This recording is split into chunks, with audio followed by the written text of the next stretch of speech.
नमस्कार. 9:30च्या बातमीपत्रात मी सुहास धारणे आपलं स्वागत करतो. सुरुवातीला एक नजर ठळक बातम्यांवर. विद्यापीठांमध्ये संपादन केलेलं ज्ञान आणि कौशल्यच विद्यार्थ्यांना आयुष्यातली आव्हानं पेलायला उपयुक्त ठरेल, राष्ट्रपतींचं प्रतिपादन. सरकारच्या कल्याणकारी योजना समाजाच्या वंचित घटकांपर्यंत पोहोचवा, अमित शहा यांची भाजपाच्या मुख्यमंत्र्यांना सूचना. राज्यांमध्ये परिवर्तन झालं तर देशात सुशासन येईल, मुख्यमंत्री देवेंद्र फडणवीस यांनी व्यक्त केली आशा. काश्मीर खोऱ्यात शांतता प्रस्थापित करण्यासाठी सर्व पक्षांनी सहकार्य करावं, मेहबूबा मुफ्ती यांचं आवाहन. कांदा उत्पादक शेतकऱ्यांना केंद्राचा दिलासा, 31 डिसेंबरपर्यंत निर्यातीवर 5% अनुदान कायम ठेवण्याचा निर्णय. आणि फ्लोरिडा इथल्या पहिल्या T20 सामन्यात वेस्ट इंडिज भारतापुढे 246 धावांचं आव्हान. आणि आता सविस्तर वृत्त. विद्यापीठ ही संवाद, परिसंवाद आणि वादविवादाचं सर्वोत्तम व्यासपीठ आहे, असं प्रतिपादन राष्ट्रपती प्रणव मुखर्जी यांनी केलं आहे. बिहारमधल्या नालंदा विद्यापीठातल्या पहिल्या दीक्षांत सोहळ्यात आज त्यांनी विद्यार्थ्यांशी संवाद साधला. नालंदा विद्यापीठ केवळ आपलं वारसास्थळच नाही, तर भारतात 1200 वर्षांपासून चालत आलेल्या ज्ञान आणि संस्कृतीचं वहन करणारं एक सांस्कृतिक केंद्र आहे, अशा शब्दात राष्ट्रपतींनी या विद्यापीठाचा गौरव केला. विद्यार्थ्यांनी संपादन केलेलं ज्ञान आणि कौशल्य त्यांना पुढच्या आयुष्यातली आव्हानं पेलताना उपयुक्त ठरेल, असा विश्वास त्यांनी व्यक्त केला. संसदेनं एक विशेष कायदा करून 25 नोव्हेंबर 2010 साली नालंदा विद्यापीठ पुन्हा सुरू केलं होतं. भारताच्या प्राचीन ज्ञानाचा वारसा सांगणारं हे विद्यापीठ पूर्व आशियातलं एक महत्त्वाचं ज्ञानाचं केंद्र मानलं जातं. या कार्यक्रमाला बिहारचे राज्यपाल रामनाथ कोविंद आणि मुख्यमंत्री नितीश कुमारही उपस्थित होते. दीक्षांत समारंभापूर्वी राष्ट्रपतींनी पेलखी गावातल्या विद्यापीठाच्या नव्या परिसराचं भूमिपूजन केलं. केंद्र सरकारच्या गरिबांसाठीच्या कल्याणकारी योजना आणि सुप्रशासनाचा अजेंडा अंमलात आणण्यासाठी अधिकाधिक मेहनत घ्यावी, अशी सूचना भाजपा अध्यक्ष अमित शहा यांनी आज भाजपा शासित राज्यांच्या मुख्यमंत्र्यांना केली. देशाच्या 51% भूप्रदेशावर भाजपा सत्तेत आहे, त्यामुळे मोदी सरकारची कल्याणकारी धोरणं जनतेपर्यंत प्रभावीपणे पोहोचवण्यात या सर्व मुख्यमंत्र्यांचा महत्त्वाचा वाटा आहे, असं शहा म्हणाले. भारतीय जनता पार्टीनं भाजपा शासित राज्यांच्या मुख्यमंत्र्यांची पक्षाध्यक्ष अमित शहा यांच्या उपस्थितीत आज नवी दिल्लीतल्या महाराष्ट्र सदनात एकदिवसीय बैठक सुरू झाली. या बैठकीत ते बोलत होते. भाजपला देशात कार्यसंस्कृतीचं राजकारण रुजवायचं आहे, असं सांगत समाजात गरीब आणि वंचित घटकांपर्यंत पोहोचण्याचा प्रयत्न करा, असं आवाहन शहा यांनी केलं. यावेळी सर्व मुख्यमंत्र्यांनी विविध क्षेत्रातल्या विशेषतः कृषी, महिला कल्याण आणि रोजगाराविषयीच्या कामांचं सादरीकरण केलं. राज्यांमध्ये परिवर्तन झालं तर देशात सुशासन येईल, अशी आशा मुख्यमंत्री देवेंद्र फडणवीस यांनी व्यक्त केली.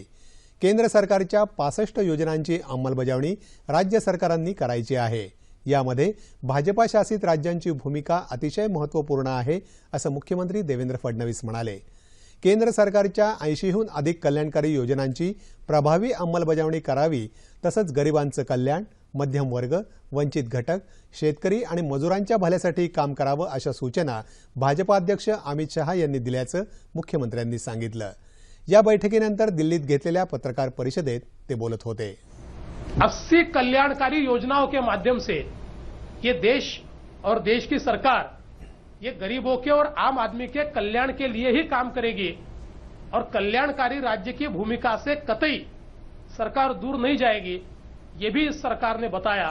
और इसलिए अध्यक्ष जी ने स्पष्ट किया है कि ऐसी कोई दुविधा इस सरकार के सामने नहीं है. सभी लोगों के लिए सरकार चल रही है. सबका साथ सबका विकास, जिस नारे के साथ माननीय मोदी जी इस सरकार को चला रहे हैं, उसको ठीक ढंग से, कारगर ढंग से सरकार इसको चला रही है. काश्मीरमधली परिस्थिती चिंताजनक असली तरी पंतप्रधान नरेंद्र मोदी यांच्या नेतृत्वाखाली काश्मीर समस्या सुटू शकेल, असा विश्वास जम्मू काश्मीरच्या मुख्यमंत्री मेहबूबा मुफ्ती यांनी आज व्यक्त केला. पंतप्रधानांच्या निवासस्थानी जाऊन त्यांनी मोदी यांच्याशी काश्मीरमधल्या सुरक्षा स्थितीविषयी चर्चा केली. त्यानंतर घेतलेल्या वार्ताहर परिषदेत त्या बोलत होत्या. काश्मीरबाबत पंतप्रधानांना चिंता वाटत आहे. परिस्थिती लवकरात लवकर पूर्वपदावर यावी अशी आशा पंतप्रधानांनी व्यक्त केल्याचं त्यांनी सांगितलं. काश्मीर खोऱ्यात अशांतता पसरवण्यासाठी पाकिस्तानकडून पद्धतशीरपणे प्रयत्न केले जात आहेत असा आरोप मुफ्ती यांनी केला. युवकांना भडकवण्याचं कृत्य पाकिस्ताननं करू नये असंही त्यांनी ठणकावलं. काश्मीरमधल्या 95% नागरिकांना शांतता हवी आहे. खोऱ्यामध्ये शांतता प्रस्थापित करण्यासाठी सरकार वचनबद्ध आहे. सध्याच्या परिस्थितीवर तोडगा काढण्यासाठी सर्वांनी सहकार्य करावं असं आवाहन त्यांनी केलं.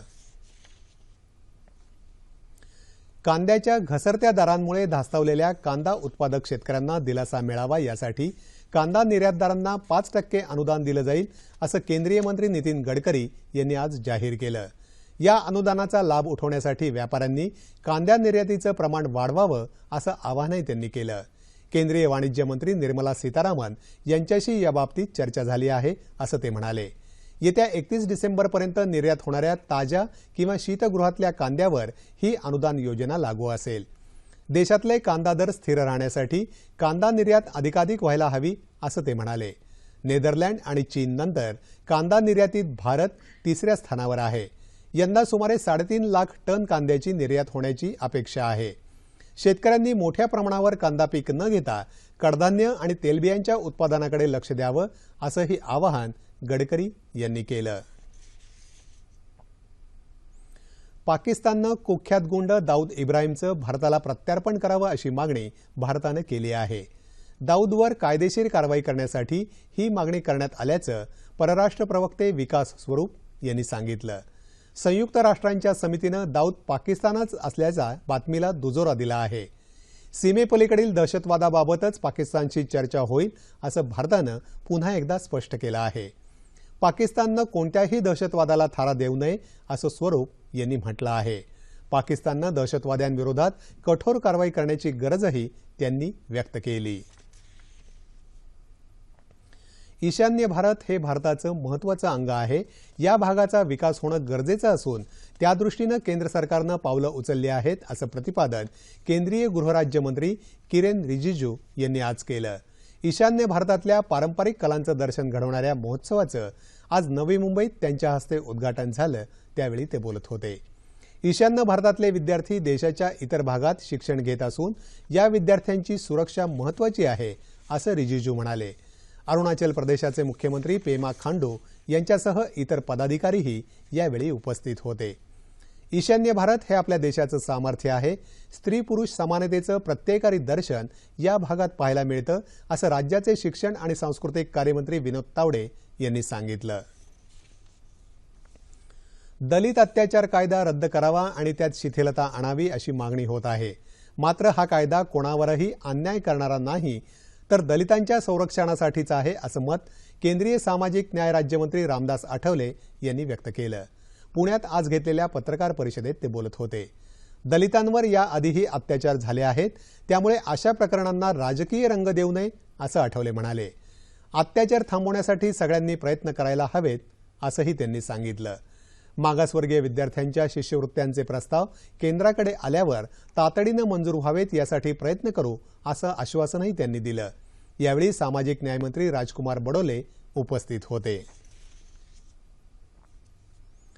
राष्ट्रवादी काँग्रेस आगामी निवडणुका स्वबळावर लढवेल असं राष्ट्रवादी काँग्रेसचे प्रदेशाध्यक्ष सुनील तटकरे यांनी आज नागपूरमध्ये पत्रकार परिषदेत बोलताना सांगितलं. स्थानिक पातळीवर समविचारी पक्षाशी युती करायला आम्ही तयार आहोत. काँग्रेसची युती झाली तर त्यांच्यासोबत, अन्यथा स्वबळावर निवडणुका लढवू असं त्यांनी यावेळी स्पष्ट केलं. राज्य सरकार शेतकऱ्यांच्या प्रश्नावर गंभीर नाही असा आरोप त्यांनी केला. शेतकऱ्यांवरचा अन्याय सुरूच राहिला तर राष्ट्रवादी काँग्रेस पक्ष सरकारविरुद्ध प्रखर आंदोलन छेडेल असा इशाराही त्यांनी दिला. काश्मीरमध्ये सत्ताधारी पीडीपी आणि भाजप सरकारमध्ये समन्वय नसल्याचं, तिथली परिस्थिती अजूनही सुधारलेली नाही अशी टीका काँग्रेसचे राष्ट्रीय प्रवक्ते अभिषेक मनु सिंघवी यांनी केली. पुण्यात आज त्यांनी पत्रकारांशी संवाद साधला. पायल तिवारी काँग्रेसच्या वतीनं पुण्यात गौरी गणपती जत्रेचं आयोजन करण्यात आलं आहे. त्याचं उद्घाटन आज सिंघवी आणि नारायण राणे यांच्या हस्ते झालं. राज ठाकरे यांनी दहीहंडीबाबत न्यायालयावर ताशेरे ओढण्यापेक्षा सरकारशी बोलायला हवं. विनाकारण कार्यकर्त्यांना पेटवून त्यांचं नुकसान करण्यात काय अर्थ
आणि विदर्भात काही ठिकाणी तर मराठवाड्यात तुरळक ठिकाणी पाऊस पडण्याची शक्यता हवामान विभागानं वर्तवली आहे.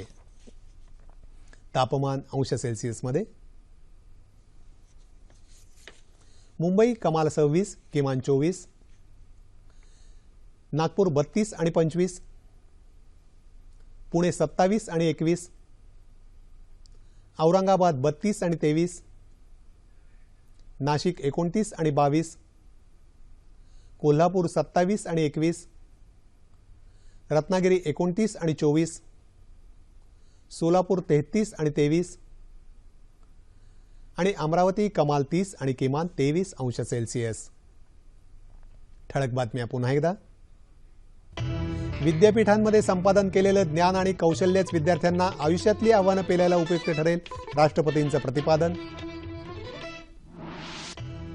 सरकारच्या कल्याणकारी योजना समाजाच्या वंचित घटकांपर्यंत पोहोचवा, अमित शहा यांची भाजपाच्या मुख्यमंत्र्यांना सूचना. राज्यांमध्ये परिवर्तन झालं तर देशात सुशासन येईल, मुख्यमंत्री देवेंद्र फडणवीस यांनी व्यक्त केली आशा. काश्मीर खोऱ्यात शांतता प्रस्थापित करण्यासाठी सर्व पक्षांनी सहकार्य करावं, मेहबूबा मुफ्ती यांचं आवाहन. कांदा उत्पादक शेतकऱ्यांना केंद्राचा दिलासा, 31 डिसेंबरपर्यंत निर्यातीवर 5% अनुदान कायम ठेवण्याचा निर्णय. आणि फ्लोरिडा इथल्या पहिल्या T20 सामन्यात वेस्ट इंडिजचं भारतापुढे 246 धावांचं आव्हान. याबरोबरच हे बातमीपत्र संपलं. तेव्हा पुन्हा भेटूयात उद्या सकाळी 8:30 वाजता आपल्या सह्याद्री वाहिनीवर. नमस्कार.